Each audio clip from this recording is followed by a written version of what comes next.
બનાસકાંઠા જિલ્લાના થરાદના નવારામજી મંદિર ખાતે શ્રાવણ માસ દરમિયાન શ્રીમદ ભાગવત કથાનું શ્રાવણ માસમાં રસપાન કરવામાં આવ્યું હતું, જેમાં કમલેશભાઈ શાસ્ત્રી કરબુણવાળા દ્વારા આ કથાનું રસપાન કરાવવામાં આવી રહ્યું હતું, જેમાં કથાના 17મા દિવસે કથા સાંભળવા માટે મોટી સંખ્યામાં મહિલાઓ અને ભક્તો ઉમટી પડ્યા હતા અને કથાનું આયોજન શ્રી રામ સેવા સમિતિ અને મંદિરના ટ્રસ્ટીઓ દ્વારા કરવામાં આવ્યું હતું।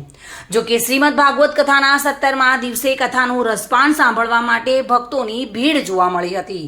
મોટી સંખ્યામાં શ્રીમદ ભાગવત કથાનું રસપાન કરાવવામાં આવ્યું હતું અને ભક્તો પણ તેનો લાહવો લેવા માટે મોટી સંખ્યામાં પધાર્યા હતા। મહેન્દ્ર ઓઝા સાથે bureau report, today Gujarati news.